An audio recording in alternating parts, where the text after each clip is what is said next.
kind of person who leaves your Christmas lights up until January? Do you have those nosy neighbors who scoff in your direction while walking their toy poodles and little doggy sweaters threatening to put the HOA on speed dial? Well, fear the wrath of waspy bylines no longer. Because, according to Christian theology, Christmas is much longer than a single day and actually begins on December 25th.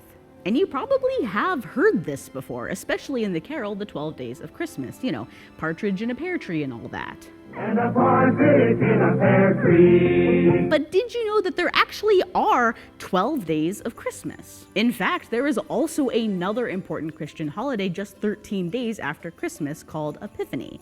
And those numbers aren't a coincidence. So what excuse to keep partying has the capitalist death trap of hyperconsumerism been keeping from us in the 21st century? Well, to answer that, we must first ask ourselves, what's up with the 12 days of Christmas?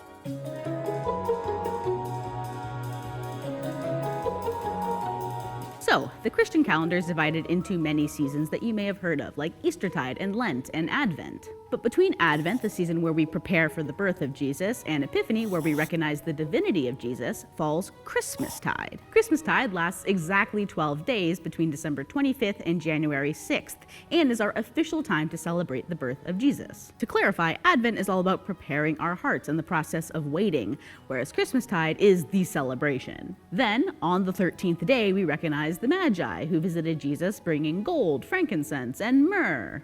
Which I am regifting, cause who needs myrrh? The day of Epiphany is also sometimes called Three Kings Day.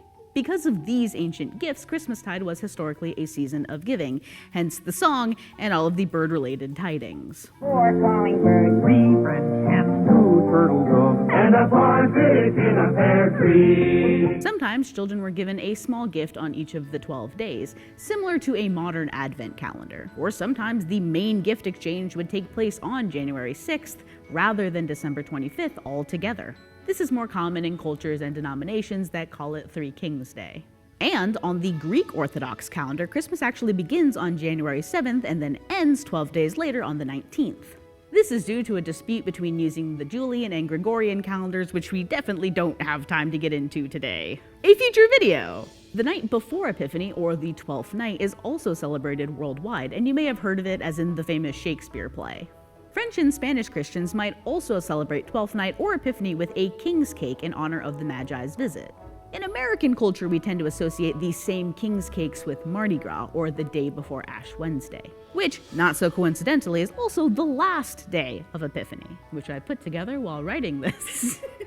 To be honest, the French timeline is much easier to understand here, and makes way more sense why you might break your tooth on a tiny baby figurine baked into the cake. The carol, The 12 Days of Christmas, was originally a poem that was first printed in a 1780 children's book, Mirth Without Mischief. It was part of a memory and forfeits game where children would go back and forth taking turns reciting the verses, getting more and more complicated each round. The first to forget or mess up the words would owe the other a forfeit. The tune we all know and love was first composed by Frederick Austin in 1909 and can still be heard in shopping malls around the world today.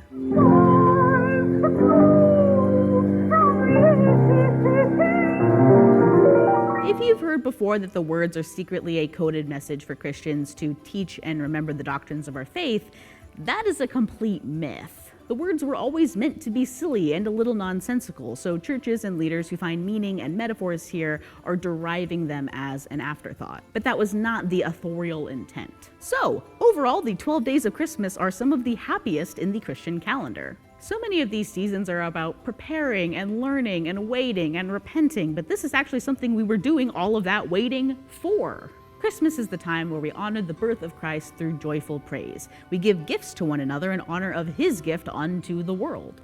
And if you want to keep those Christmas lights up until your in-laws clear out, you can always tell that nosy neighbor that technically you are theologically correct. Because the true meaning of Christmas doesn't last just one day.